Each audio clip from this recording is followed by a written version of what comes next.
Muy buenas tardes, tengan todos ustedes. Sean bienvenidos a este evento de la Barra Mexicana Colegio de Abogados, capítulo Nuevo León. El día de hoy estamos muy contentos con los invitados y magníficos expositores que tendremos, que a continuación presentará nuestro coordinador de la Comisión Anticorrupción de este capítulo, el maestro Marcelo González. Solamente les quiero dar, insisto, la bienvenida. Estamos transmitiendo nosotros aquí de Monterrey, nuestros expositores están en otras partes de la República o del exterior, pero bueno, con los beneficios de esta realidad virtual que tenemos de estar todos conectados, aquí estamos transmitiendo desde Monterrey. Les recordamos, por favor, que nos sigan en nuestras redes sociales para que estén al tanto de nuestros eventos. Su servidor, soy Juan Isidoro Luna. Tengo el honor y la responsabilidad de ser el presidente del capítulo Nuevo León de la Barra Mexicana Colegio de Abogados. Y como les digo, los exhorto que nos sigan en nuestra página de Facebook, en Instagram, en LinkedIn, en Twitter. Y tenemos también un capítulo de YouTube. Lo encuentran muy fácil, capítulo Nuevo León Barra Mexicana Colegio de Abogados, donde subimos la gran mayoría de todos estos eventos que hemos estado difundiendo. Tenemos ya casi cerca de 130 eventos en estos meses que hemos estado a cargo de esta responsabilidad, con más de 7,500 asistentes. Y pues bueno, nos exhorta su presencia, su participación, como hoy, nutrida y de distintas partes de la República y de distintas áreas en nuestros eventos. Sin más, les dejo las magníficas manos de Marcelo González, quien va a conducir esta conferencia. Muchas gracias. Adelante, Marcelo. Gracias, licenciado Juan. Buenas tardes tengan todos ustedes. Estoy muy contento porque vamos a tener a dos grandes amigos, a Javier Treviño Cantú y a Jesús David Pérez Esparza, porque no te gusta que te digan Jesús, David. Con la conferencia ¿Qué hacemos con Monterrey? 10 propuestas para un modelo de seguridad integral. Quiero presentarlos rapidísimo. Hice un recorte de sus biografías, pero aquí van. David Pérez Esparza es internacionalista con su especialidad en prospectiva estratégica, egresado con mención honorífica del TEC de Monterrey. Cuenta además con otros 3 títulos de posgrado. Es maestro en Ciencias de la Seguridad con especialidad en Crimen Organizado por The Jill Dando Institute de la University College London, en Londres, Inglaterra. Además, es maestro en Política Pública por la Escuela de Gobierno y Transformación Pública del Tecnológico de Monterrey y tiene una tercera maestría en Economía y Resolución de Conflictos por la Universidad de Essex en Reino Unido. Sus temas de experiencia abarcan desarrollo y reforma policial, mercados ilícitos de droga, tráfico de armas, tecnologías aplicadas a la seguridad, fuerzas armadas, protección fronteriza, manejo estratégico de riesgos y prevención situacional del delito basada en evidencia. Desde 2019, el presidente Andrés Manuel López Obrador lo nombró titular del Centro Nacional de Información del Secretariado Ejecutivo del Sistema Nacional de Seguridad Pública. David, bienvenido. También está con nosotros Javier Treviño Cantú, quien es licenciado en Relaciones Internacionales, egresado del Colegio de México y tiene una maestría en políticas públicas por la Universidad de Harvard. Ha sido subsecretario de Relaciones Exteriores, oficial mayor de la Secretaría de Hacienda y Crédito Público y subsecretario de Educación Pública. También ha sido vicepresidente senior de Comunicación y Asuntos Corporativos de CEMEX, secretario general de Gobierno de Nuevo León, diputado federal y subsecretario de Educación Básica de la Secretaría de Educación Pública. Actualmente es director general de Políticas Públicas del Consejo Coordinador Empresarial. Amigos y compañeros y colegas, buenas tardes y bienvenidos. ¿Me escuchan bien? Perfecto. Bueno, quiero empezar ya aterrizando nuestra plática. Después de una campaña que fue muy cruenta en varios sentidos, fue muy intensa, hubo debate, hubo tensiones, hubo alegría, hubo bailes, incluso, bueno, a mí me tocó participar en la campaña muy de cerca con el alcalde electo. Y fue muy grato para mí porque ya vi al candidato ya en campaña, ¿no? Pero dejando a un lado eso, ¿qué se hace ahora, Javier? Hace poquito escribiste un artículo que me pareció súper interesante, que tienen que leer los artículos de Javier en SDP Noticias. y ese artículo lo intitulaste ¿Qué hacemos ahora? Y estás refiriendo a una película de Robert Redford que se llama El Candidato. Por favor, Javier, cuéntanos así rápidamente de esa película y cómo lo podemos relacionar al tema de seguridad en el plan del alcalde electo. Pues muchas gracias por la invitación, Marcelo. Qué gusto estar con David también. Lo conozco hace muchos años también. Y con todos ustedes en esta reunión. Estoy un poquito ronco, entonces voy a tratar a ver si no se me va la voz.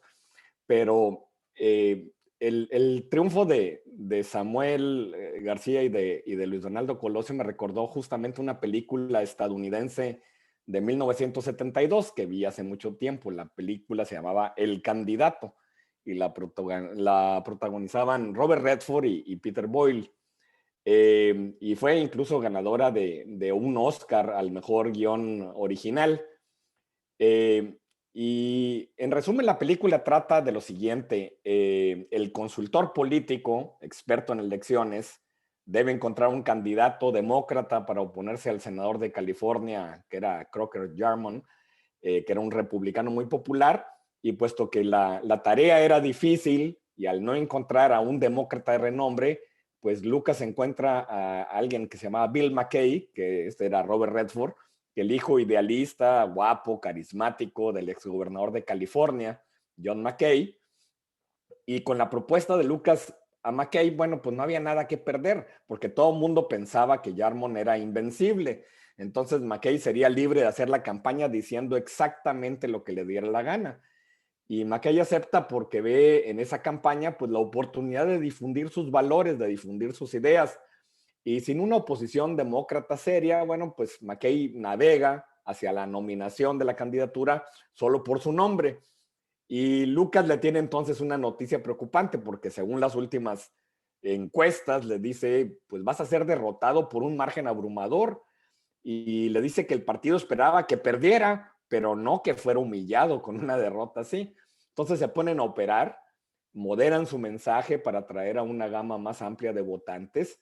McKay hace campaña en todo el estado, su mensaje se vuelve más atractivo cada día, este enfoque lo va subiendo en las encuestas, pero a un nuevo problema aparece porque su padre, que se había mantenido al margen, el gobernador, pues los medios lo interpretan ese silencio como si estuviera respaldando al candidato opositor. Entonces McKay busca a su padre, a pesar de que no quería hacerlo ni lo quería buscar, le cuenta el problema y el exgobernador, con esa astucia del político viejo, convoca a los medios, les dice que simplemente está honrando los deseos de su hijo de permanecer fuera de la carrera. Y aquí viene la parte medular. Cuando McKay estaba 9 puntos abajo en las encuestas, Jarmon le propone un debate. Y entonces McKay acepta. Pues obviamente el candidato que creía que iba a ganar dijo, voy a derrotarlo en el debate. Y en lugar de concentrarse solo en las respuestas que le recomendaron sus asesores, hace caso más bien a su conciencia y elocuentemente cuestiona un debate donde dice, este debate no ha abordado los temas fundamentales como la pobreza, las relaciones raciales. Y los asesores estaban furiosos, pero no contaban con que los medios lo abordaron a McKay justo cuando su padre los estaba felicitando por el debate y la historia da un giro, se enfoca en el resurgimiento del exgobernador para ayudar a su hijo, se convierte en una gran historia positiva, se cierra aún más la brecha entre los contendientes y después, a unos días de la elección, hay otros movimientos importantes en los cuales llevan al candidato prácticamente a ganar las elecciones. Y lo más impactante de la película es cuando McKay gana las elecciones. Y en la escena final se escapa de la fiesta de la victoria. Todo el mundo estaba realmente muy feliz con la victoria. Y el candidato busca a su asesor, a su consultor, a Lucas, lo lleva a una habitación mientras todo el ruido y los aplausos y la multitud de periodistas lo buscaban afuera y le pregunta con mucha angustia. La pregunta es contundente. ¿Qué hacemos ahora? Y los reporteros lo acosan, se lo llevan y McKay nunca recibe una respuesta. Y seguramente la noche de la elección, Samuel y Luis Donaldo se preguntaron, ¿qué hacemos ahora? ¿No? La campaña terminó en Nuevo León, la transición inició y de acuerdo con los expertos, pues el peor enemigo de las transiciones es la combinación de novatez, ignorancia y arrogancia. Entonces, esos tres elementos, novatez, ignorancia y arrogancia, pues hay que irlos desechando muy rápidamente, porque eso tiene remedio, ¿no? Hace algunas semanas escribí ahí en SDP Noticias que los candidatos electos requieren un plan, requieren un equipo, un jefe de la transición, y las promesas de campaña tienen que ser ahora presentadas con audacia, como objetivos e iniciativas muy concretos. Entonces, es necesario identificar riesgos y amenazas. Es vital anticipar cualquier tipo de crisis. Por eso, al menos creo que se deben establecer 6 canales de comunicación con los gobiernos salientes. Debe haber, por ejemplo, una transición política, es decir, el diálogo permanente con el gobernador actual o con el alcalde actual, con los partidos, con los alcaldes, con el Congreso del Estado, para poder definir la madurez en la que se pueda dar el diálogo en estos meses, de aquí al 30 de septiembre para los alcaldes, de aquí al 4 de octubre para el gobernador. Segundo lugar, tiene que haber una transición financiera y administrativa. Es muy importante mantener la continuidad, evitar una crisis presupuestal y de operación administrativa de fin de año. Siempre pasa eso. La mayor pesadilla que tienen los gobernantes por lo general es cuando se acerca el mes de diciembre, hay que pagar los aguinaldos, no hay dinero, no se aprobó el presupuesto. Entonces, se requiere una transición financiera y administrativa. En tercer lugar, en estos tiempos de la pandemia, pues una transición en servicios de salud. Mantener la atención de calidad durante la pandemia y evitar una segunda ola de infecciones. Aquí pienso en un cuarto canal que es una transición en educación. ¿Por qué? Porque los niños tienen que regresar a las escuelas. Hay que garantizar el regreso a clases, revisar la infraestructura educativa. Yo me imagino que debe estar en ruinas después de un año de descuido. Entonces hay que ayudarles para ver cómo van a regresar los niños a las escuelas y cómo mantener el sistema funcionando. Luego, y este es un tema que David es el experto, no yo, pero luego hablamos de eso, es la transición en materia de seguridad. Yo creo que hay que evitar que el crimen organizado tome control de municipios o de actores esenciales del gobierno. Y la transición también de reactivación económica. Esa transición de reactivación económica, sin duda, pues hay que asegurar que las obras públicas continúen, el fomento a la inversión privada. Entonces, la organización de la transición debe pavimentar el camino para que el nuevo gobierno, ya sea estatal o municipal, pues pueda mostrar resultados rápidos en los primeros 100 días. Se debe construir historias de éxito concretas, acciones entregables para cada una de las prioridades. Yo creo que la clave en la transición va a ser la colaboración. Colaboración dentro del gobierno del Estado y del gobierno del Estado con el municipal. Y desde el inicio se deben desmantelar los silos de la administración y fomentar el trabajo en gabinetes, en equipo. Se requiere enfoque, alineación, disciplina, pues para lograr una transición exitosa. Porque va a haber limitación de recursos, sin duda, vamos a ver cómo viene el presupuesto, además de una guerra política intestina que puede obstaculizar el cumplimiento de ciertos objetivos. Ya vimos desde ahora que los diputados locales salientes quieren hacer de las suyas. El equipo debe producir análisis, recomendaciones de gran calidad. Yo creo que la campaña y las elecciones quedaron atrás. Esa es una lección muy importante. La transición, además, no es un ejercicio democrático, es de organización. El jefe de la transición es un administrador, guardián, consejero, implementador, apoderado.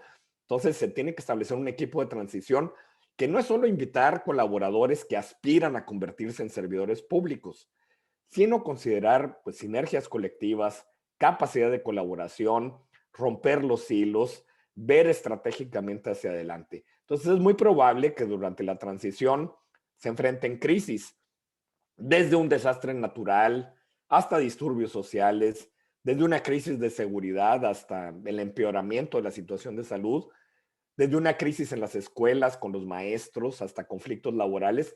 Entonces se necesitan planes de gestión de riesgos. Pero ante todo, los nuevos líderes de Nuevo León y de Monterrey, los nuevos alcaldes de toda el área metropolitana, nunca deben perder de vista que el ciudadano es el que está en el centro de todo el esfuerzo del gobierno. Incluso en medio de las crisis y del cambio, los gobiernos deben continuar sirviendo a los ciudadanos. Las transiciones brindan la oportunidad de implementar nuevas formas de trabajar, de mejorar la experiencia del usuario.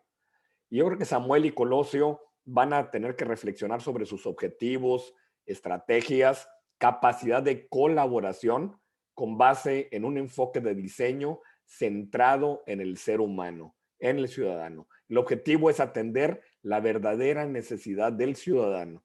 Si lo hacen, pues ahí sí otro México va a renacer en Monterrey y en Nuevo León.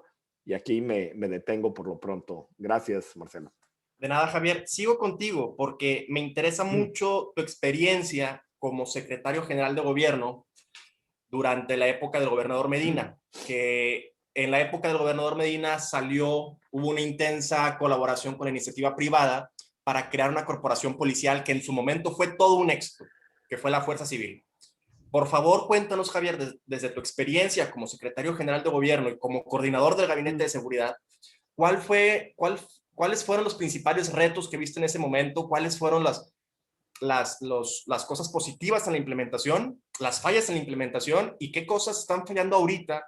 Porque vemos que Fuerza Civil ya no tiene el liderazgo que tuvo otrora, ¿verdad? Entonces, como dices que no eres experto en seguridad, pero cuéntanos de tu experiencia como secretario general de gobierno en materia de seguridad.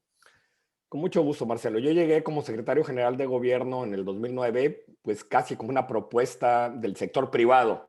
Yo estaba trabajando en Cemex, tenía 10 años de trabajo con el ingeniero Lorenzo Zambrano, y fue de ahí que me invitaron a que me pudiera incorporar como secretario general de gobierno, y era un enlace prácticamente entre las empresas del sector privado y el gobierno del estado. Vivíamos en Nuevo León uno de los momentos más dramáticos, difíciles en muchos años, justamente pues por todas las actividades de la delincuencia organizada. Y efectivamente teníamos que tomar decisiones muy difíciles para poder hacer frente a la delincuencia organizada y poder transformar. Era un momento en que los neoleoneses casi no nos atrevíamos ya ni a salir a restaurantes, ni a salir, ni a convivir. Eran años muy, muy oscuros. Entonces, hubo primer elemento, una gran colaboración entre el sector privado y el gobierno, que fue muy importante. Pues yo estaba justamente como puente de comunicación entre las empresas del sector privado y el gobierno. Y se decidió el poder iniciar con una organización desde cero, crear la Fuerza Civil desde cero.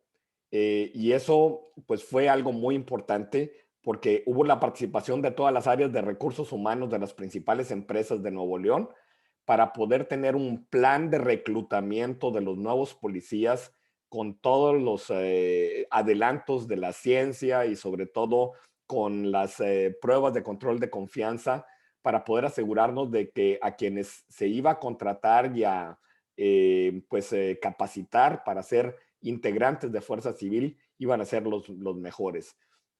Se construyeron campos policiales, se pudieron adiestrar, se tuvo una nueva organización. Evidentemente esto, pues hay que invertir muchos recursos en eso y hubo una muy buena participación del sector privado y del gobierno del estado en ello.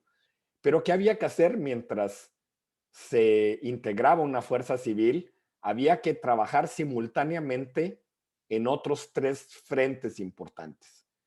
Además del frente de la creación de la nueva fuerza civil desde cero.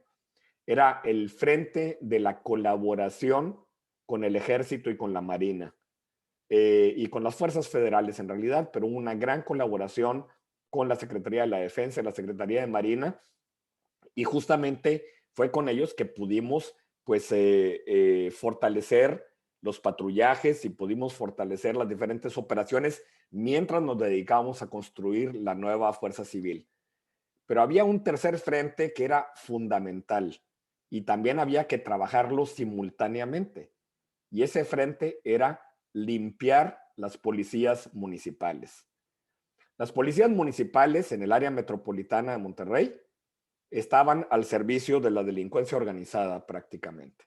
Entonces nos dimos a la tarea de limpiar todas las policías municipales, de poder establecer pues todo un sistema de exámenes de control de confianza y contrataciones para los nuevos policías, de tal manera de que pudiéramos ir avanzando junto con los presidentes municipales como responsables en cada uno de sus municipios, de transformar las autoridades de policía y tránsito y los elementos de policía y tránsito en cada uno de los municipios. Porque si no lo haces simultáneamente, pues efectivamente todo aquel que tiene uniforme, pistola, patrulla, radio, se convertía en un halcón para la delincuencia organizada. Entonces había que hacer esa transformación simultáneamente. Entonces son 3 caminos simultáneos: Fuerza Civil, colaboración con el Ejército y la Marina, limpieza de las policías municipales. Pero había un cuarto elemento que no se puede olvidar en toda una estrategia de seguridad, que es el fortalecimiento del tejido social. Sin duda es un tema, la política social y la transformación de comunidades, como lo hicimos en la Colonia Independencia, y crear centros comunitarios en diferentes zonas del área metropolitana era importante. ¿Por qué? Porque habíamos detectado, sin duda, en algunos lugares apartados, hicimos todo un estudio del área metropolitana, en donde los jóvenes que no tenían opciones de trabajo se estaban convirtiendo realmente en candidatos a integrarse a las fuerzas de la delincuencia organizada. Ya fueran pandilleros o no, encontraban que con la delincuencia organizada pues tenían alguna oportunidad de mejorar su vida hasta cierto punto, con mayores ingresos, pero al mismo tiempo corrían riesgos enormes. Entonces, el tema de política social era fundamental. No hay otra manera de hacer frente a la delincuencia organizada más que trabajando simultáneamente y permanentemente en el fortalecimiento de la Fuerza Civil, la colaboración con las fuerzas federales, en este caso hoy con la Guardia Nacional, sin duda tendría que ser junto con el Ejército y la Marina, en la limpieza permanente de las policías municipales y en el esfuerzo permanente de fortalecimiento del tejido social. Perfecto. Sobre este último punto que mencionas, durante la campaña me tocaron varias vivencias en la calle, en zonas como el Polígono Edison, por ejemplo, o la Colonia Independencia. Creo que tenemos que ser un poco, o sea, es un comentario, es un paréntesis, tenemos que ser más sensibles ante la realidad de nuestra ciudad. Tenemos una concepción de nuestra ciudad como una ciudad muy pujante, muy boyante, muy desarrollada, pero creo que no hemos visto, no nos hemos detenido a ver ese lado oscuro que nuestra ciudad nos refleja y que tiene que ver con una desigualdad lacerante. Y por eso tenemos que hacer política pública, diseñar política pública e implementar política pública con una gran perspectiva social, para que esa perspectiva social impacte también en el tema de seguridad pública. Y para el tema de seguridad pública, bueno, ya, gracias Javier, le pido la palabra a David. ¿Nos escuchas? Sí, perfecto. ¿Cómo están? Buenas tardes. Bien. Buenas tardes. David, bueno, ya tenemos años de conocernos, como 15 años, bien huertos nos conocimos, ya cada quien agarró sus carreras. Tú te fuiste a hacer tu doctorado a Londres, y viviste en Holanda, en África, en Inglaterra, y ahorita eres el titular del Centro Nacional de Información y eres un... ¿Me escuchan, verdad? Sí, te escuchamos. Y por supuesto, regiomontano. David, por favor, tienes una presentación con 10 propuestas para la seguridad integral de Monterrey. Así es. Por favor, dinos cómo va la cosa. ¿Tienes para proyectarlo? Sí. Sí, ya creo que se alcanza a ver si me alcanzan a escuchar por ahí. Sí, te escuchamos y ya se va a empezar a ver. Perfecto, nomás ponerla en vista completa, por favor. Bueno, primero que todo, queridos colegas, Marcelo, a los miembros de la barra, a los titulares de la barra y al maestro Javier Treviño, que además fue mi profesor hace como 14 años, 15 años, pues muy agradecido por la invitación. Como tú sabes, Marcelo, pues ya lo platicaste ahorita, hemos venido trabajando durante ya bastantes años, desde que tengo uso de memoria, en temas de seguridad pública. Me tocó conocer la realidad de Fuerza Civil, trabajamos por parte del TEC de Monterrey en este grupo que, como bien comentaba el maestro Javier Treviño, él en su momento siendo secretario general de gobierno y yo trabajando para el TEC de Monterrey, para el EGAP en su momento, pues nos tocó participar, digamos, de manera marginal. Naturalmente que coordinaba todos los trabajos era entonces el ingeniero Jorge Tello, y por supuesto el jefe de todos era el maestro Javier Treviño. Esta presentación básicamente trata de responder en términos muy generales qué hacemos con Monterrey. Parte de dos premisas. Adelante, por favor. Primero que todo es un diagnóstico que pretende, digamos, responder una pregunta muy clave, que es ¿de dónde venimos? ¿De dónde viene Monterrey? ¿De dónde viene Nuevo León en materia de incidencia delictiva? Y luego después parte de otra perspectiva, que es hacia dónde vamos, ¿no? Básicamente, ¿qué perspectiva necesitamos tener rumbo a lo que queremos que sea el estado más seguro de México? Adelante, por favor. Ahora sí, el contexto. Javier Treviño fue secretario general de gobierno. Yo lo conocí primero como maestro, luego como secretario general de gobierno.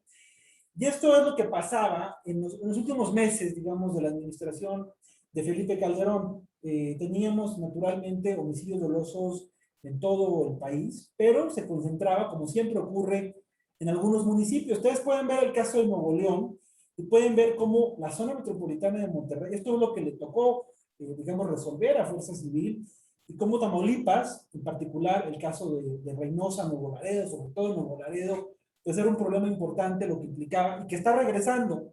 Y eso es un tema muy importante porque la violencia es un proceso social que se controla, se gestiona, se mitiga, pero que eventualmente, y esto es muy importante, eventualmente si las causas estructurales no se atienden, la violencia sigue. Este mapa es de hace 10 años y si se fijan, es muy relevante considerar que en gran medida existe un ciclo que se repite la violencia, digamos, de términos generales. Adelante, por favor. Análisis estatal. Adelante, por favor. Aquí es importante lo que pueden ver en la gráfica, lo que tiene que ver con el número de presuntos delitos por entidad federativa, los delitos por cada 100,000 habitantes. Esto es básicamente la actualidad. Ustedes pueden ver que Nuevo León, en términos muy generales, se encuentra en media tabla. Esto es muy importante porque revela en términos muy específicos dónde está Nuevo León. Esto es importante también señalar que se trata de habitantes. O sea, básicamente es la tasa de habitantes por cada 100,000 habitantes. Podemos ver que Nuevo León está básicamente a media tabla del país y que ocupa técnicamente el lugar 17 en cuanto a presuntos delitos por cada 100,000 habitantes. ¿Qué quiere decir? Es un comportamiento francamente mediocre, no es ni el líder, ni de uno ni de otro, es media tabla. Adelante, por favor. Esto es básicamente el componente de enero a mayo. Igualmente, en presuntos delitos por entidad federativa, observamos que está en media tabla. Adelante, por favor. Ahora, esto es importante, a ver si se alcanza a vislumbrar, que es justamente la comparativa. Son varias comparativas que voy a hacer muy rápido para plantear el debate de dónde estamos, que es justo el que hacía referencia al inicio de esta plática. ¿Dónde estamos? Homicidio doloso, se darán cuenta que hay un crecimiento importante de 81 a 87, que básicamente es el 7%. Esto es comparando mayo del 21 versus un mes previo. Más allá de lo importante, tenemos aquí los delitos, digamos, que parecen ser prioritarios o que son prioritarios, y el comportamiento que tiene cada uno de estos delitos en términos generales versus el mes previo. Adelante, por favor. En esta tabla lo que vemos es mayo de 2021 versus mayo 2020. Si se pueden ver, la mayor parte de los delitos tienen un crecimiento muy importante, y eso es un tema que hay que tener mucho cuidado, porque la mayor parte, estos son delitos de alto impacto, y son delitos que proyectan y reflejan la gravedad en la que está Nuevo León. Esta es quizá la tabla comparativa más importante, porque comparas una unidad de análisis, que es Nuevo León, y la comparas básicamente contra su mismo pasado. Es decir, mayo del 2021 versus mayo del 2020. Vean cómo existe un crecimiento importante en homicidio, 11.54. Esto es muy relevante porque el país, en términos generales, hay una reducción de la incidencia delictiva, y en cambio, en Nuevo León hay un crecimiento del homicidio doloso del 12% casi. Ahora veamos, por ejemplo, violencia doméstica, violencia familiar, que es casi la antepenúltima tabla, 46% de crecimiento. Veamos secuestro, veamos extorsión, un 30% de crecimiento. Hay un delito que es maravilloso para términos estadísticos, que es el robo a vehículo. Trae casi un 80% de crecimiento. Aquí la pregunta es, ¿qué está haciendo la Fiscalía para mitigar este problema? ¿Qué está haciendo el C5? ¿Qué está haciendo las secretarías municipales? ¿Qué está haciendo el sector empresarial para mitigar un tema que es fundamental? 80%, o sea, esto es un escándalo. Que un estado como Nuevo León, que a pesar de que es media tabla en homicidios, en victimización total, trae semáforos rojos muy evidentes en algunos delitos. Adelante, por favor. Ahora, esta es una tabla que compara, digamos, periodos iguales. Enero de mayo de 2020, Nuevo León, versus enero de mayo de 2021, Nuevo León. De nuevo, traemos que hay un crecimiento de 20%. Este es muchísimo, porque a nivel nacional hay una tendencia a la baja, y Nuevo León, junto con Guanajuato y Jalisco, entre otras entidades, son los que están elevando, digamos, en algunas regiones el homicidio, o inclusive algunos otros delitos. Por ejemplo, en extorsión, 2.42, de nuevo, el robo de vehículo automotor trae 56. Les invito a que vean, por ejemplo, trata de personas, trae un crecimiento de 221%, y el resto de los delitos un 40%. ¿Qué quiere decir? Que, bueno, hay claramente un problema de cómo se encuentra Nuevo León. Adelante, por favor. Si quieren me linko eso, esencialmente es lo mismo. A partir de aquí lo que voy a presentar son justamente las tendencias más importantes en algunos de los delitos. Este delito en particular lo pueden ver cómo ha crecido y cómo se mantiene la tendencia de 2018 a 2021. Lo importante no nada más es que vean, digamos, cómo se mantiene la tendencia, sino justamente los números y las variaciones. Tenemos que en 2021 hay naturalmente un incremento importante de este delito. Adelante, por favor. De ahí me voy a ir mucho más rápido, lo mismo de presuntas víctimas, por ejemplo, en términos generales. Ustedes tienen en la pantalla los datos. Hay una tendencia hacia la alza, cosa que es muy evidente. Tenemos una pendiente, digamos, positiva. Adelante, por favor. Este es otro delito. Y bueno, ahí esos datos los compartiré con gusto con la barra para todos los que se hayan registrado, pero eventualmente, adelante, por favor. Todos estos delitos tienen que ver con, digamos, con los distintos tipos de victimización que ustedes pueden ver en términos generales. Y pueden ver de manera muy clara y muy contundente cómo la mayoría de ellos, si no es que todos, traen un crecimiento sustancial, sobre todo de 2018 a la fecha, pero en general de 2015 para acá, que es justamente cuando entró el gobernador actual, que está a punto de dejar la oficina. Adelante, por favor. Adelante, por favor. Si quieren, pasamos a esta parte. Ahora, hay delitos que, además de tener un impacto social, tienen un impacto económico. Este mapa que les presento se trata del robo a transportista.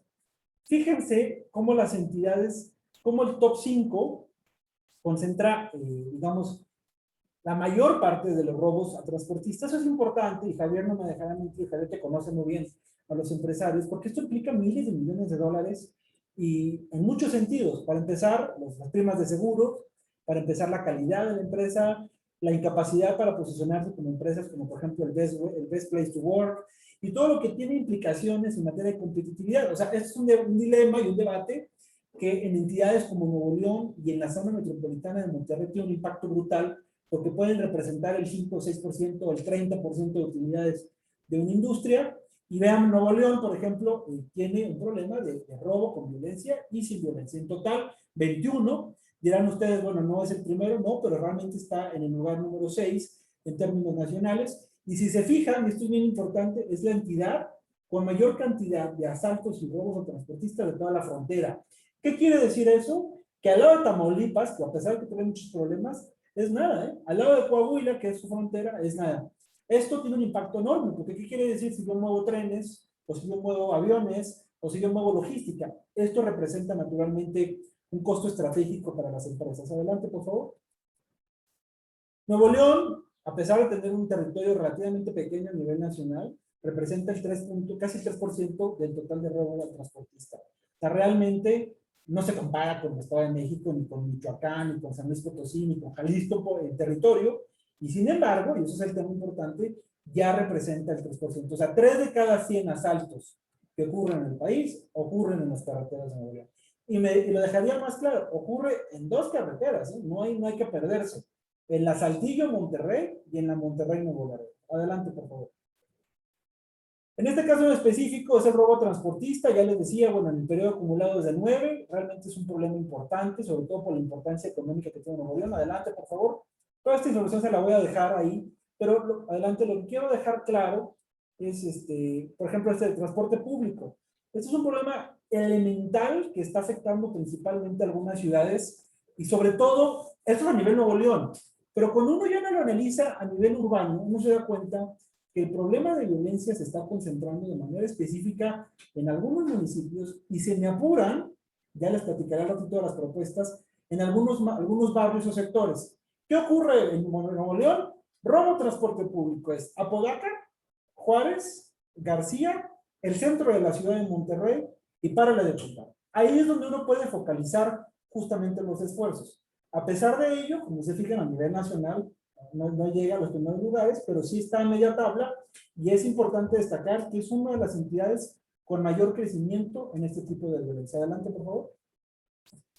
Ahora sí, eso fue estatal. Hablemos a nivel municipal. ¿Cómo está el estado de Nuevo León? Nos sorprende que Monterrey, Guadalupe y Apodaca sean, digamos, los principales municipios, los más poblados. En cifras por cada 100,000 habitantes en incidencia, hay un problema brutal que nadie ha visto, que es el corredor Cadereyta, Pesquería, Juárez y García y Monterrey. Todo ese corredor, que a veces no está muy claro en la geografía, porque está la Sierra Madre Oriental, inclusive el Cerro de la Silla, que divide Monterrey y Cadereyta, y a su vez Cadereyta con Juárez, toda la parte de atrás de la carretera nacional, que es uno de los lugares con mayor crecimiento urbano del país, trae un problema de incidencia delictiva brutal. Pero al mismo tiempo tienes municipios como Apodaca y sobre todo como San Pedro Garza García, que tienen niveles muy bajos, y otros como Escobedo, que han tenido medidas interesantes que ya platicaremos, que parecían haber contenido cierto tipo de incidencia delictiva. Adelante, por favor. Aquí en términos generales ya vemos la incidencia, vemos que Nuevo León, ese es, digamos, el panorama. Monterrey, por eso la importancia de que el equipo que coordina es el alcalde electo y por supuesto Javier Treviño, tengan atención en estos datos, porque Monterrey representa todavía en muchos esquemas la principal zona de incidencia delictiva. Y específico, ni siquiera dirá que es todo Monterrey, por ejemplo, el sur de la ciudad quizá no tiene ese problema. Avenida Juárez, Avenida Madero, La Alameda, algunas otras zonas cercanas al Mercado Juárez, son centros que coordinan, digamos, el flujo vehicular, pero que también representan puntos importantes de violencia. Adelante, por favor. Ahora sí, eso fue Nuevo León, zona metropolitana, de lo general a lo específico. Adelante, ahora hablamos de Monterrey. Monterrey trae niveles aparentemente bajos, pero creo que hay un problema aquí. Monterrey es un municipio donde la población cada vez vive menos. ¿A qué me refiero? Está volviendo, y eso es bueno y malo, de una perspectiva urbana, pero significa que más cantidad de personas viven, por ejemplo, en Apodaca, o por ejemplo en Escobedo, o por ejemplo en San Nicolás de los Garza, y que realmente Monterrey se está, digamos, convirtiendo en un punto al que la gente va a trabajar y se regresa. Eso es muy relevante porque modifica mucho las implicaciones espaciales y temporales de victimización. Si ustedes pueden ver aquí, pueden ver que realmente no hay gran cantidad de diferencia y de hecho no hay muchos rojos. El problema de Monterrey es su permeabilidad. A diferencia de San Pedro Garza García, que ya les platicaba ahorita, que tiene 3, 4 entradas, Lázaro Cárdenas, el túnel, y a lo mejor García, y ya párale de contar, Monterrey tiene vínculo con todos los municipios, por ser además la capital. ¿Qué quiere decir esto? Que si llega a ocurrir algo, es mucho más probable que San Pedro Garza García, y ya lo decía un candidato que fue derrotado en las elecciones esta ocasión, blindar San Pedro. Blindar San Pedro es factible. Blindar Monterrey técnicamente es mucho más costoso y más complejo porque hay muchos más puntos de entrada a la ciudad. Adelante, por favor. Eso, el comparativo, en términos generales, si uno ve estos datos, se confiaría, adelante si quieres avanzamos estas tablas, pero por ejemplo, en homicidio doloso, Monterrey no es un día de campo, ¿eh? Monterrey por sí mismo ya concentra y está en el top 20, top 30 de los municipios con mayor victimización. Veamos, por ejemplo, ustedes pueden ver en 2018, 19, 20 y 21, a pesar de que hay una paz en Monterrey, habla de que solo el municipio de Monterrey, excluyendo los demás, solo si cuentas, digamos, el centro y sus periferias, Monterrey está entre el 21, 22, 29 lugar. Si la tendencia se mantiene como va y no hay una acción importante de parte del gobernador electo y de parte del nuevo secretario o de Aldo Facio, que se vaya a quedar, y de las autoridades municipales, lo más probable, y esto es muy peligroso y lo dejo con toda claridad, Ceteris paribus, Monterrey, si sigue esta tendencia, va a entrar al top 15 de los municipios más violentos del país. ¿Por qué? Porque si bien es media tabla, debido a su población, en la medida, y eso ya lo vimos en 2009, 2010, Javier lo conoce muy bien, la escalada de violencia cuando empieza en una zona urbana es mucho más difícil de tenerla que en un municipio como Cajeme, por ejemplo, o un municipio como La Paz, que digamos es menor.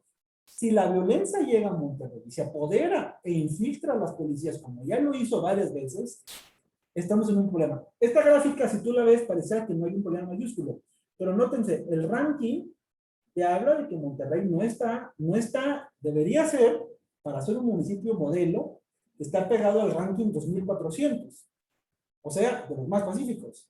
Y no, está entre los 30 más violentos con la tasa de crecimiento más importante del norte del país.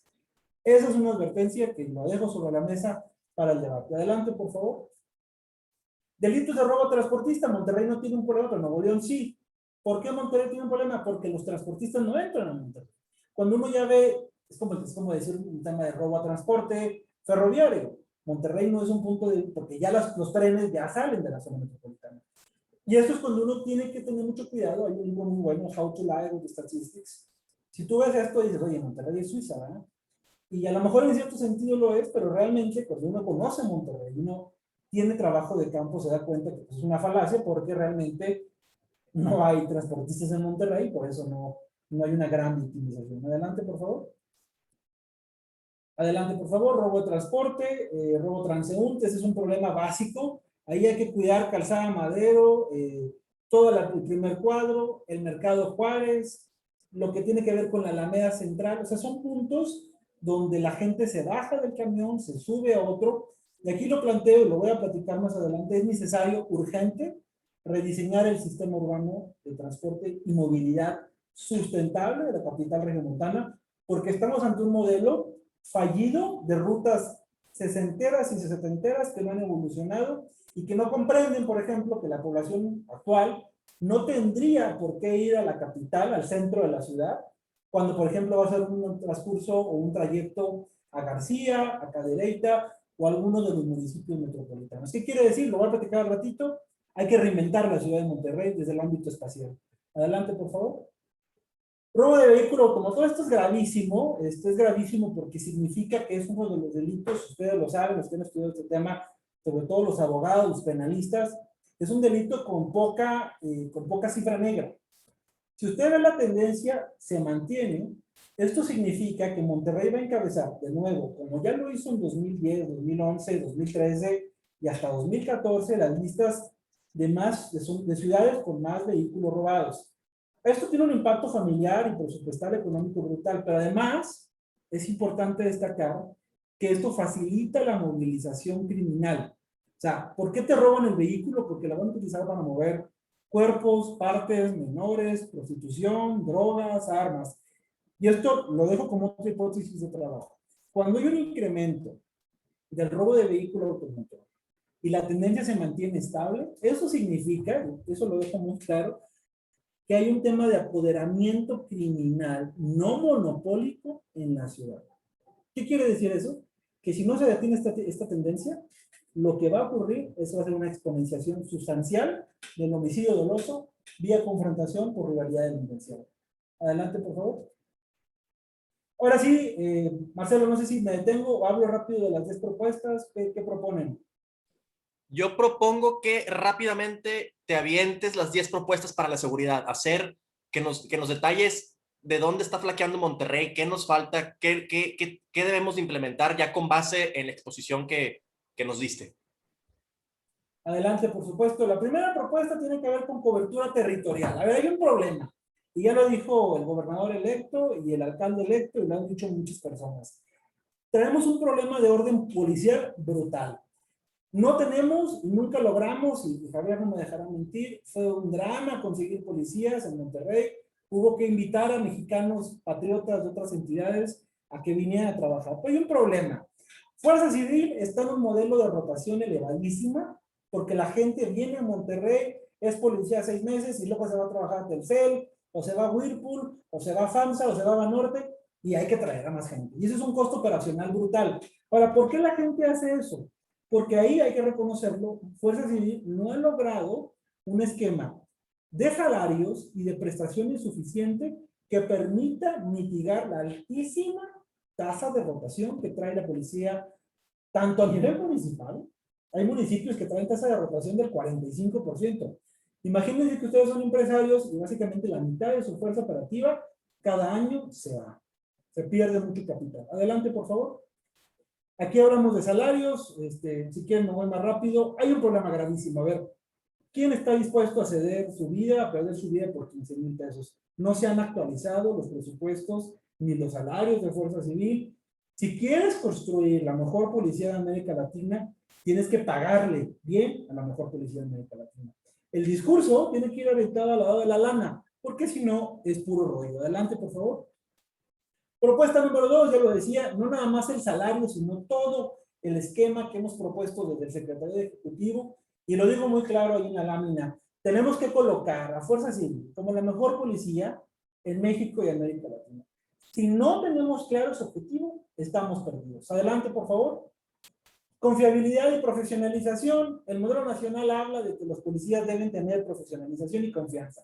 ¿Qué quiere decir? Hay que mejorar el esquema de control de confianza.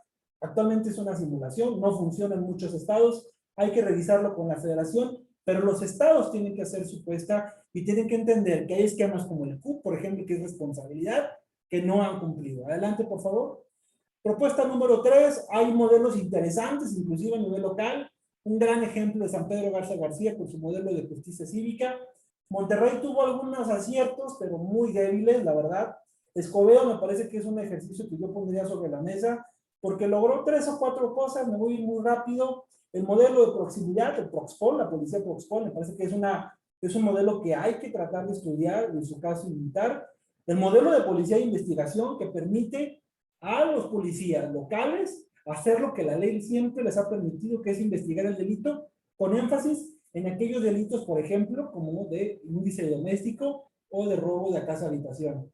Hay que profesionalizar el 911, el centro de llamadas de emergencia y el 089. Todo esto vinculado con el nuevo Registro Nacional de Detenciones, el IPH móvil, para que el modelo de justicia cívica sea integral y transversal. Adelante, por favor. Como punto número 3, hay que lograr la certificación total del estado de fuerza. Nuevo León está por encima del promedio, pero muy abajo del ideal. Adelante, por favor. Propuesta 4, ya les decía, que las policías puedan investigar a través de un esquema, por ejemplo, que hemos propuesto en el CNI, que es modernizar el 911, reducir las llamadas improcedentes falsas al 911, implementar de verdad el IPH móvil en todo el estado y posicionar el Registro Nacional de Detenciones como la fuente más importante para la protección de derechos humanos en el país. Adelante, por favor. Propuesta número 5, adelante. Triángulo del delito. Necesitamos entender, ya lo decía ahorita, cómo ocurre el delito. No existe la UCS, la Universidad de Ciencias de la Seguridad, a pesar de que yo estuve ahí y los aprecio muchísimo, creo que necesitan fortalecer su cuadro académico y conseguir personas. Estuvo en su momento Gerardo Pámanes, ahora está en Guadalupe, que también ha hecho un gran trabajo con el tema de denuncia, pero es necesario que los policías piensen en investigación. Adelante, por favor. El número 6, intervención territorial, meterle lana y mucha cabeza y mucho corazón al espacio público. Eso es importantísimo. 7, por favor. Propuesta de desarme, necesitamos desarmar a la ciudad. Esos son 3 ejes. Una nueva ley, la ley actual es del 72, una estrategia para despistolizar y una idea nueva que estamos debatiendo en el CNI que implica debatir, discutir, mitigar, prevenir y combatir todo lo que tenga que ver con masculinidades tóxicas y negativas vinculadas al uso y abuso de las armas de fuego. Adelante, por favor. Ya casi acabo. Combatir la violencia doméstica, ese es un tema. Nuevo León es de los peores estados en violencia doméstica. Adelante, por favor. Ahí, por ejemplo, está Siempre Vivas, Punto Morado, Puerta Violeta, Escobedo, Guadalupe en su momento lograron grandes cosas. Hay que replicarlas en las demás entidades, en los demás municipios. Un programa importante de combate a la extorsión telefónica. Si quieren y si hay tiempo les cuento. Estamos diseñando la política nacional de cómo debe ser basada en tecnologías de información a través de la denuncia anónima al 089 con el apoyo de Naciones Unidas. Y finalmente, el punto número 10, y con eso ya me callo un ratito, combate al lavado de dinero. Hay una impresión de que la UIF es la mamá de toda la resolución del combate. No, hay fiscalía estatal, hay unidades patrimoniales en las entidades. La Fiscalía General de la República necesita mejorar su coordinación en materia de delincuencia organizada con las entidades, y necesitamos, por supuesto, concretar una nueva manera de combatir el lavado de dinero. Hay que ponerle mucha atención a los que compran terrenos en cash, joyas y casinos. Ahí está el negocio, y ya hay una regulación federal, pero hay que ser líderes de nuevo Nuevo León y poner el ejemplo y coincidir que todas estas 10 propuestas pueden ser útiles para no solo evitar que Nuevo León se vuelva a convertir en un problema de violencia nacional, sino que de verdad se convierta, como todos que aquí presentes queremos, en el estado líder al que está destinado a ser en materia de seguridad y paz ciudadana. Muchísimas gracias y quedo a sus órdenes, queridas y queridos colegas.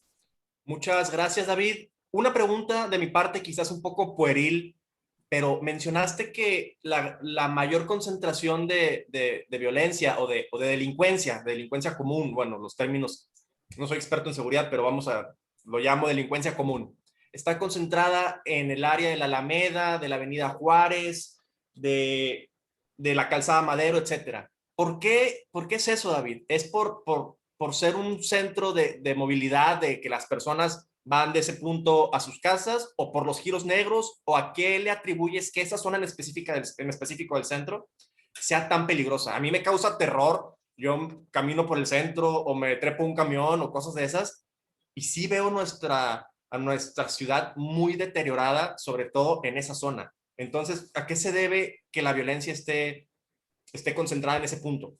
Mira, la teoría criminológica te dice que hay dos explicaciones para la violencia: mucha gente y poca gente.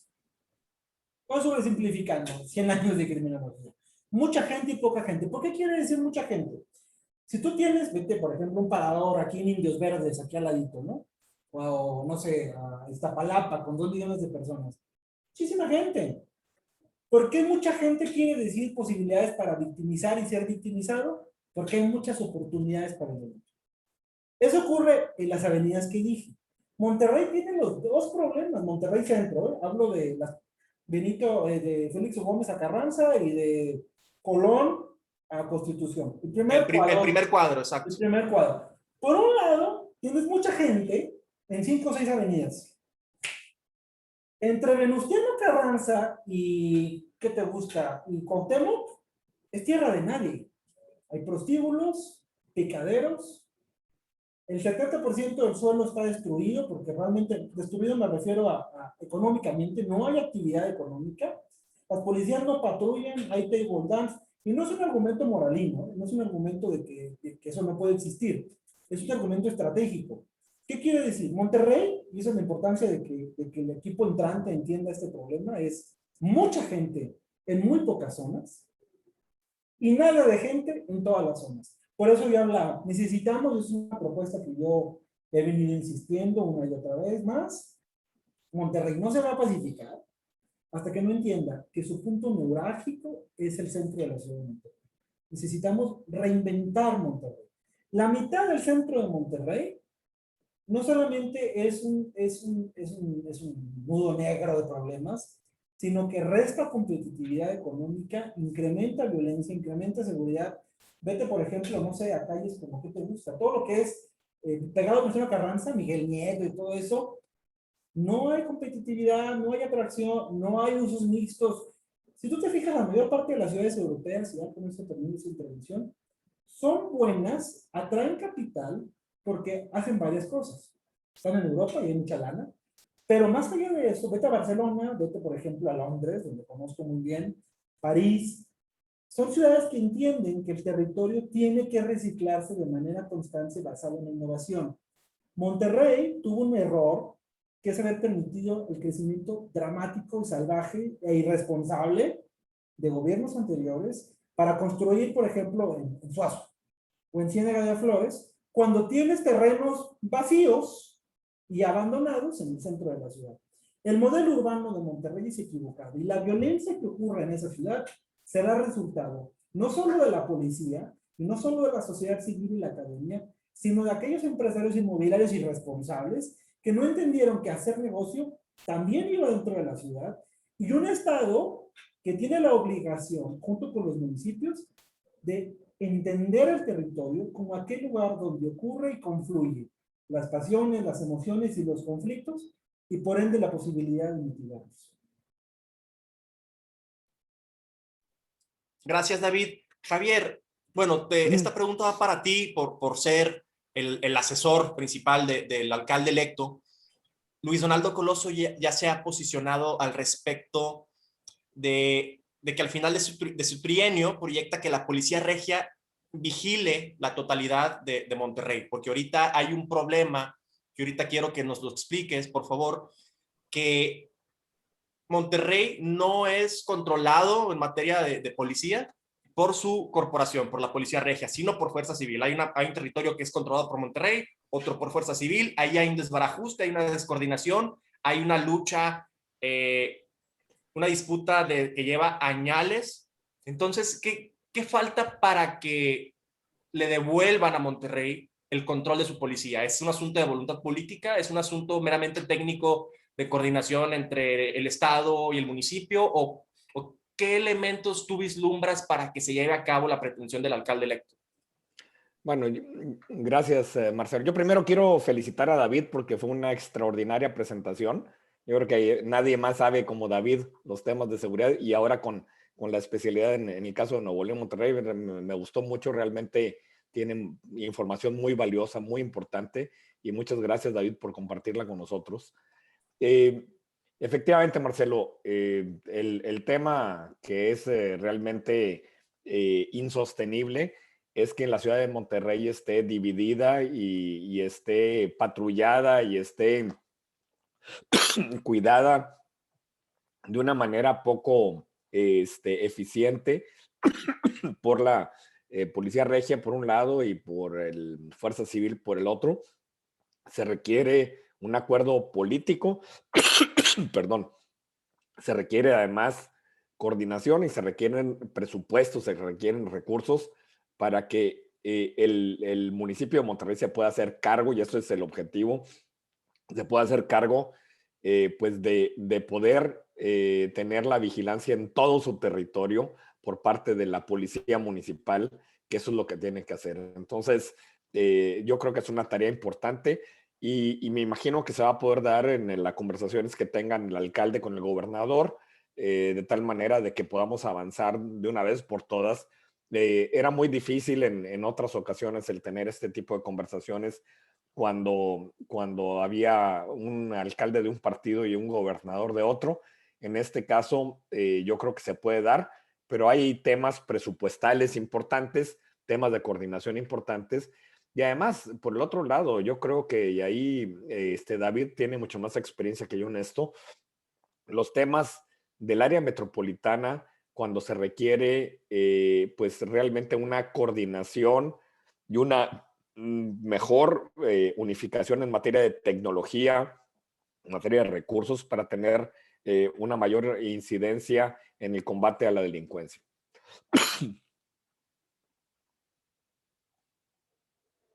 Muchísimas gracias, Javier. David, tus consideraciones finales, tus recomendaciones, ¿qué vislumbras para Monterrey? Dinos, por favor, como experto en seguridad, y ahorita la misma pregunta para Javier, ¿qué vislumbra para Monterrey? No como experto en seguridad, pero como ciudadano y como experto en política pública, que eso sí eres, Javier. ¿Qué vislumbran para Monterrey en nuestro tema? Mira, Monterrey está en un momento histórico, en el que hay dos caminos. Seguir por la mediocridad que tenemos actual.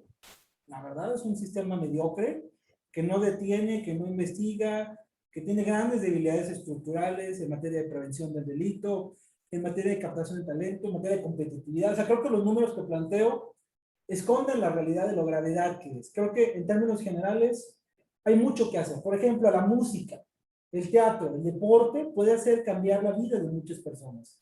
Hace poquito vi, por ejemplo, una escuela militarizada de Nuevo León. No estoy seguro que ese tipo de alternativas sean inteligentes. Quizás no está mal, pero hay que pararse y plantear qué ciudad queremos ser, qué Nuevo León queremos. El eslogan de Samuel, a quien por cierto conozco muy bien, hablaba de un nuevo Nuevo León. y de tirar a la vieja política. Un nuevo Nuevo León, tirar a la vieja política implica no mantener los liderazgos que ya demostramos ser mediocres en seguridad. Un nuevo Nuevo León implica plantearse un nuevo reto. ¿Y cómo le vamos a hacer en perspectiva estratégica, con mucha imaginación, muchas ganas y mucho corazón, para que Monterrey retome su liderazgo y se convierta en la mejor zona metropolitana del país y de América Latina? No todo se compra con dinero. Se requiere mucha inteligencia, coordinación con la federación, mucha humildad y sobre todo entender que la violencia es un fenómeno social que se desborda a veces, pero que siempre se mitiga si se entiende correctamente. Yo creo que estamos en un gran momento. Desde la federación yo veo todos los incentivos para que le vaya bien al país, pero Nuevo León me preocupa y creo que hay que pasar de una preocupación a una ocupación. Nuevo León está destinado a ser líder global en seguridad ciudadana y en ausencia de miedo. Ojalá esta plática haya sido una invitación a discutir dónde estamos y cómo hacemos para lograr llegar a ese objetivo, que es un Estado líder, próspero y sobre todo en paz. Gracias, querido David. Javier, como ciudadano, como experto en política pública, ¿qué vislumbras en el tema de seguridad? ¿Qué tenemos que hacer? ¿Qué nos depara los próximos 3 años, 6 años? Mira, coincido con David 100%, y Monterrey tiene que convertirse en el mejor lugar para vivir. Sin duda, lo más importante, lo más relevante del nuevo equipo de gobierno en la ciudad de Monterrey es que ponga al ciudadano en el centro de todo el esfuerzo del diseño de las políticas públicas. Eso es un esfuerzo muy importante, porque las políticas públicas que son diseñadas desde el escritorio de los técnicos o de los políticos muchas veces no funcionan, y necesitamos realmente una conversación que exista entre los ciudadanos y las autoridades para diseñar mejores políticas públicas. Sin duda, uno de los temas más importantes es que sigamos trabajando con una mayor colaboración en los equipos. No hay aquí genios a cargo de las instituciones, sino lo que hace a las instituciones fuertes es la colaboración, la fragmentación de esos silos que se convierten en las diferentes agencias burocráticas en el municipio.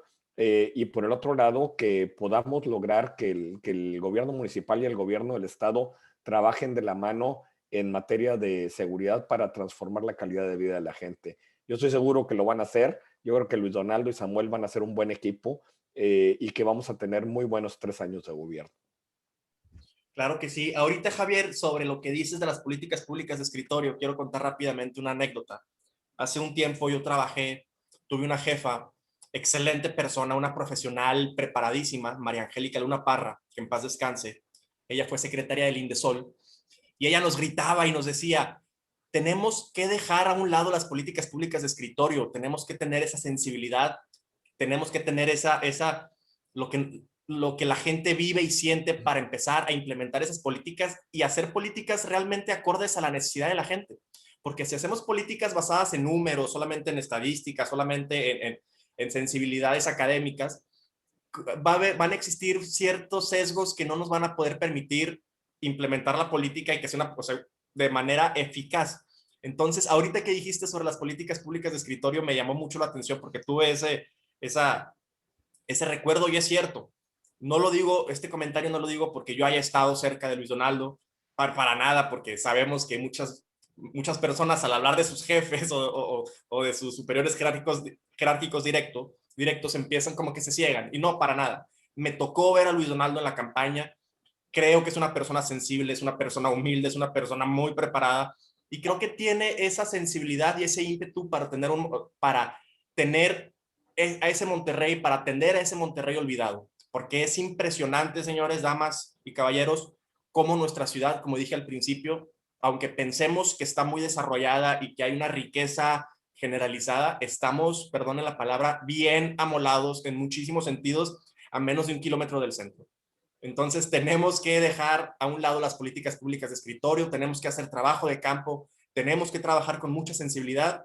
Y por último, yo les agradezco muchísimo, maestro Javier Treviño, amigo, David Pérez Esparza, por el tiempo que se tomaron para esta conversación. Sé que los estuve neciando un poco de que, a ver, vamos a armar la presentación y esto, porque para mí, para la barra de abogados, para el licenciado Juan Isidoro Luna, que ha presidido la barra con mucho liderazgo, es muy importante tener este tipo de debates. Para la ciudad es muy enriquecedor que se sepan que hay expertos en la materia, que como David, que como Javier, que aunque diga que no es experto en seguridad, claro que es un experto en seguridad, sobre todo porque lo vivió. Y rápidamente, bueno, sin más rollo, como dicen, quiero hacer unas preguntas que aquí pusieron en el chat. Esta pregunta ahorita la vi porque la escribieron cuando estaba exponiendo Javier, es de parte de Rómulo Catalán. Entonces, ¿el ponente cree que la seguridad pública debe ser formada por militares y marinos? Es pregunta. No, la respuesta es no. La respuesta es que tenemos que llevar a cabo una política integral, simultánea de cooperación en diferentes frentes. Yo estoy convencido de lo que necesitamos es fortalecer una buena institución policíaca. Sin duda, Fuerza Civil en su concepto, en su diseño, es una buena institución, pero hay que mantenerla. Es un trabajo que no es de un sexenio, se tiene que estar fortaleciendo día a día permanentemente. Y la colaboración, lo que yo mencioné, es que pudimos construir Fuerza Civil gracias a que mantuvimos la colaboración también del Ejército y la Marina y de la Policía Federal en ese momento para que pudiéramos tener el tiempo necesario para formar Fuerza Civil. Pero entonces se requiere una buena institución estatal de policía, se requiere una buena colaboración con las fuerzas federales, con la Guardia Nacional, se requiere limpiar las policías municipales, tener buenas policías municipales y se requiere una extraordinaria política social y poder conectar a los jóvenes con las posibilidades de empleo y con mejores habilidades para que consigan mejores empleos. Todo eso es un esquema de seguridad. No hay una varita mágica ni una bala de plata para poder solucionar el tema de la seguridad. Se tiene que trabajar en todos los frentes. Claro, gracias Javier. Hay un comentario del doctor Andrés Humano. Doctor, gracias por tu comentario. Ya te voy a comprometer para armarnos una charla sobre adicciones o sobre seguridad, porque también es un experto en seguridad, académico del Colegio de la Frontera Norte, de aquí de la sede de Monterrey. Y él menciona, coincido con la preocupación expresada por David sobre el alza en la inseguridad, pero yo empezaría por el norte de Monterrey y los límites con García y Escobedo. Claro que sí, porque bueno, lo que yo he visto y lo que muchos sabemos es que para allá hay un crecimiento urbano desmesurado, hay mucha degradación del tejido social. Desgraciadamente las autoridades han dejado olvidada esa zona y eso se ve reflejado cercanamente en el tema de seguridad. Por favor, si me ayudan Javier o David con las preguntas del chat, porque tengo un problema para abrir la ventana del chat y no quiero dejar alguna pregunta sin Sí, abordar. yo se las comento. Por favor, licenciado, gracias. Varios comentarios, voy a leer. De Augusto Contreras, dice que la educación con una base pedagógica o intencional como medio de prevención de la violencia. Excelente, David, te felicita. Una pregunta abierta de Francisco Peña. Si saben si la policía de San Pedro gana mejor que la de Fuerza Civil. No sé si tengan esa información. Esta tabla la puedo compartir con los salarios. Ahora, es muy difícil la pregunta, porque ¿qué contemplas? ¿Contemplas el inicio o el comandante? Hay policías que pagan muy bien al principio, pero luego la pirámide se hace muy chiquita. Hay policías como en la Ciudad de México, donde realmente subes de grado, subes de rango, pero no sube el ingreso.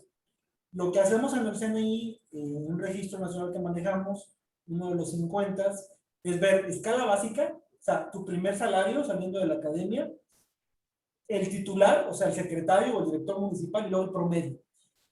Estoy casi seguro que San Pedro Garza García sí paga mucho mejor que Fuerza Civil. Fuerza Civil en su momento pagaba muy bien. De hecho, el tesorero en su momento decía, híjole, me cuesta muchísimo. Yo una vez platiqué con Carlos Garza y también decía la cantidad que cuesta. El problema de Fuerza Civil, a diferencia de San Pedro, es que no actualizó su salario.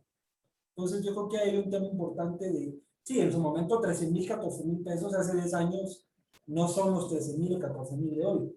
Entonces yo creo que sí amerita una discusión seria sobre la inflación, prestaciones y sobre todo la capacidad de escalar sin necesidad de que sea por palanca, sino porque existe un lineamiento y un reglamento y un esquema de control y asuntos internos para evitar corrupción.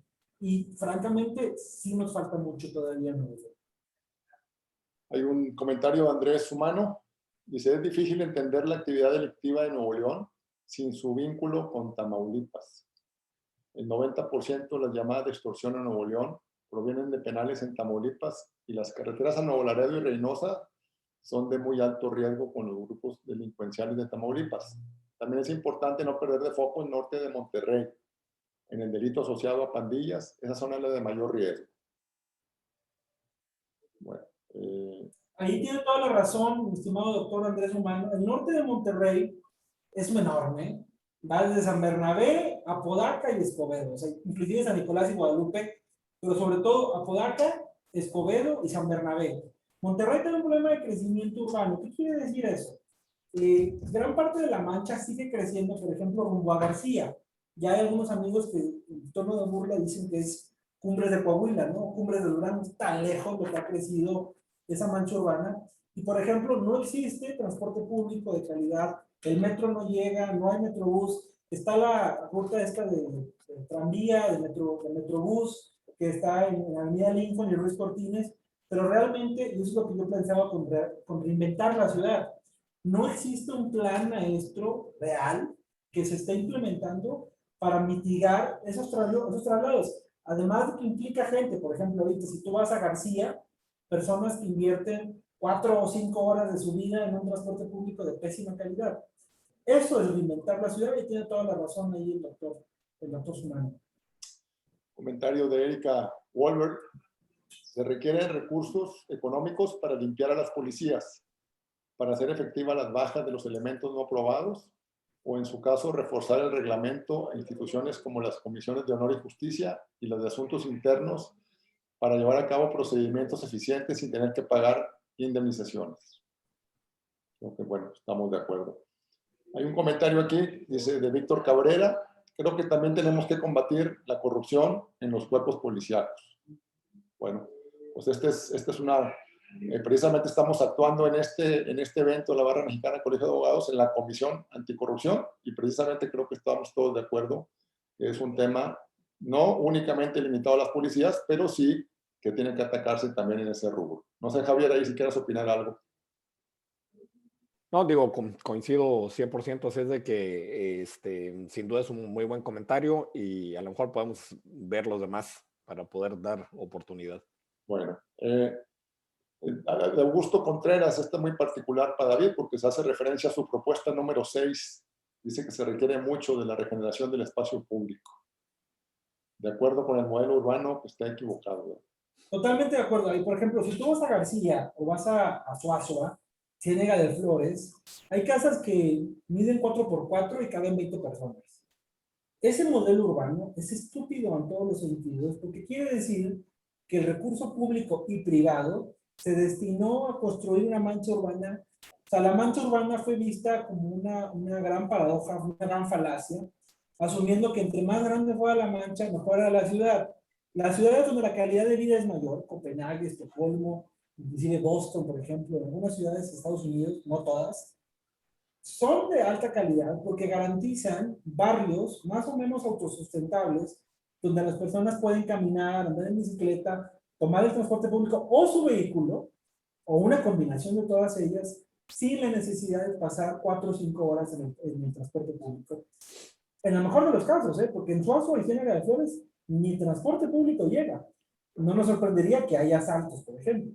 Yo creo que justamente ese es el modelo. Hay que replantear la capital de Nuevo León, todo el espacio urbano, pero creo que ese primer cuadro al que hacía referencia yo, urge replantearlo porque ya existe infraestructura y actualmente es un nido, digamos, de delincuencia y violencia.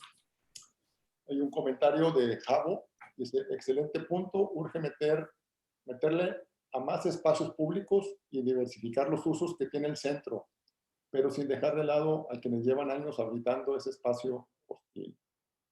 Hay un comentario, una felicitación de Sergio Treviño, quien es un consejero nacional de la Barra Mexicana Colegio de Abogados, también fue presidente del capítulo Tamaulipas, Nos felicita a todos por el panel y a los expositores, por supuesto.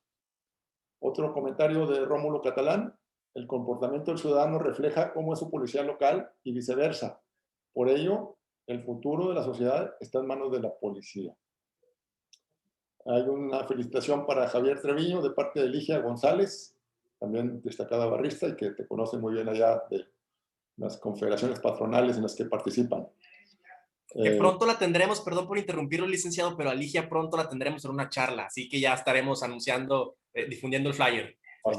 Extraordinaria Ligia y además muy activa en el Consejo Coordinador Empresarial, en donde a mí me toca trabajar. Y va a estar con nosotros próximamente, ya por ahí va a estar el póster, está el póster por ahí en las redes. Otro comentario de Andrés Humano: coincido con la preocupación expresada por David sobre el alza en la inseguridad, pero yo empezaría por el norte de Monterrey, los límites en García Escobedo, es lo que comentaba David hace unos momentos. Javo dice que Andrés Humano, justo el tema que se plantea es trabajar en base a datos, como los que presenta David, y no en percepciones, como las que tú expresas. Bueno, es una especie de réplica ahí. Muchas felicidades a David. Definitivamente los programas sociales es una óptima estrategia integral para mitigar el problema de la inseguridad. Francisco Castillo, quien es un barrista muy destacado, es presidente del capítulo Chiapas de Tuxtla, nos está viendo. Felicita a los organizadores, al capítulo Nuevo León, y efectivamente dice que es un tema que debe replicarse en todos los estados con la participación proactiva de la barra y las propuestas concretas. Gracias, Francisco, por estar aquí. De Augusto Contreras: la principal debilidad de muchos de nuestros policías, de nuestros policy makers, es nunca haber experimentado vivir en otras comunidades fuera de Monterrey y pensar que Monterrey es una panacea. Continúa con su comentario: panacea en todo: seguridad, crecimiento económico, desarrollo social. De parte del, hay unas siglas aquí, Centro de Seguridad y Justicia de Escobedo. Un saludo con afecto a David Pérez Esparza, Javier Treviño, Marcelo González y a todos los asistentes en general. Felicitaciones por el magnífico evento. Propongo un plan municipal de seguridad ciudadana basado en el análisis criminal, incluyendo la sociedad civil y empresariado. Internamente, desde la institución, fortalecer a la Academia Municipal, implementación de justicia cívica y el desarrollo de la movilidad sustentable. Aquí está. Adriana Quiroz: un tema importante en mi consideración que debe abordarse del ámbito municipal es la prevención del delito. Pocos municipios cuentan incluso con un plan de prevención que cubra al menos de los 3 años de gobierno, además de fortalecerlo con la parte presupuestal de la mano del Congreso del Estado. En la gráfica de robotransportistas llama la atención, reforzando lo que comenta el doctor Sumano, que Tamaulipas ocupa el último lugar. No sé si te hace comentario, David. Fíjate que es muy interesante eso y es muy normal, ¿eh? Es un caso muy raro, muy normal. ¿Qué pasa cuando pasa mucho, por ejemplo, en Sinaloa? Es muy normal que en entidades con alta presencia de delincuencia organizada haya bajo incidencia del fuero común. ¿Por qué? Porque el crimen organizado, cuando es monopólico, eso es muy importante. Cuando es competencia perfecta o duopolio, ya es otra historia. Pero cuando un grupo criminal está operando de manera monopólica, tiende a haber una captación del fuero común. Es muy normal, no necesariamente es bueno, amerita una discusión técnica muy seria, pero es algo que ya hemos visto en entidades como Sinaloa, Tamaulipas. De ese mismo Instituto de Seguridad y Justicia en Escobedo, dice que felicitaciones, y propone un plan municipal de seguridad ciudadana basado en el análisis criminal, incluyendo la sociedad civil y bueno, lo que vamos de leer, perdón. Dice por aquí Mónica Guerrero: sin embargo, el desarrollo urbano que busca rescatar el centro impulsa desarrollos inmobiliarios caros e inaccesibles para cualquier trabajador promedio. ¿Cómo impulsar un desarrollo incluyente y justo? Bueno, pues es todo un tema de políticas públicas otra vez, desarrollo urbano, y demanda mucho más complejo que la seguridad. Hay una felicitación de Jorge Barrero, expresidente del capítulo Nuevo León de la Barra Mexicana Colegio de Abogados, muy agradecido con los conceptos. Pues ya concluimos con los comentarios, preguntas y respuestas. No sé, Marcelo, si lo quieres cerrar. Ya vamos a hacerle un reconocimiento aquí a nuestros panelistas. Bueno, yo solamente reiterarles mi agradecimiento. Javier, eres una persona que en verdad admiro y aprecio mucho. Pues yo empecé ya hace muchos años, yo siendo muy chavito en el gobierno de Nuevo León, cuando tú fuiste secretario de gobierno. Y bueno, ahí he seguido tu trayectoria y y gracias por la invitación. Y David, pues qué decirte, desde hace ya bastantes años, muy buen amigo en lo personal, una persona que admiro en lo profesional y siempre dispuesto para colaborar aquí en la barra y les agradezco muchísimo. Y el mensaje para todos rápidamente es que tratemos que nuestra voluntad, nuestra obsesión, nuestro ímpetu esté centrado en convertir y en tener a una mejor ciudad y a un mejor Nuevo León. La raza a veces me tira carrilla, como dicen, porque dicen que yo soy muy apegado a esta tierra y que la defiendo ante todo. Y pues sí, es verdad, porque sí creo realmente que Nuevo León y Monterrey y todos sus municipios son los mejores del país, aunque los demás también son maravillosos, pero tengo mucha fe a mi tierra, a nuestra tierra, y sé que todo va a estar mejor, independientemente de las filias, fobias, odios y resquemores partidistas que tenga cada uno. Tenemos que trabajar para construir un mejor Monterrey y un mejor Nuevo León. A todos les agradezco muchísimo, al licenciado Juan Isidoro, a quien también admiro y respeto mucho, y a ustedes, los expositores, les mando un fuerte abrazo. Muchas gracias. No sé si aquí va a presentar Priscila los reconocimientos, Pris. Aquí lo está poniendo. Aquí hacemos un pequeño reconocimiento, David, por tu participación en la conferencia que hacemos con Monterrey. Estas propuestas para un modelo de seguridad integral muy claras, concisas, y son eso, propuestas que tienen que tomarse en cuenta, ojalá por las autoridades que vienen. Igualmente, nuestro agradecimiento muy amplio y nuestra admiración y respeto también para Javier Treviño Cantú, destacadísimo nuevoleonés, al igual que David, con una amplia y prestigiada trayectoria. Estamos, la verdad, honrados y muy contentos de que hayan estado aquí con nosotros. Gracias. El día de hoy. Y las puertas están abiertas. Digo, estos temas sin duda van a dar para mucho más. Ojalá más adelante, ya cuando veamos al principio de que tomen posesión nuestros gobernantes nuevos, podamos tener otras sesiones, Marcelo, para ir viendo cómo se van haciendo estas cosas. Nosotros desde la Barra Mexicana Colegio de Abogados, una de nuestras principales funciones y labores es colaborar con la sociedad civil, de nuestra base, tratando con los valores éticos y de justicia, tratar de colaborar en todos los sentidos para que se dé todo este mejor Monterrey, este mejor Nuevo León, este mejor país que todos queremos. Muchísimas gracias a todos. Gracias. Bye, bye. Abrazos a todos. Gracias a todos por su tiempo. Bye, bye. Hasta luego. Gracias. Magnífico evento. Muy contentos. Hasta luego. Gracias.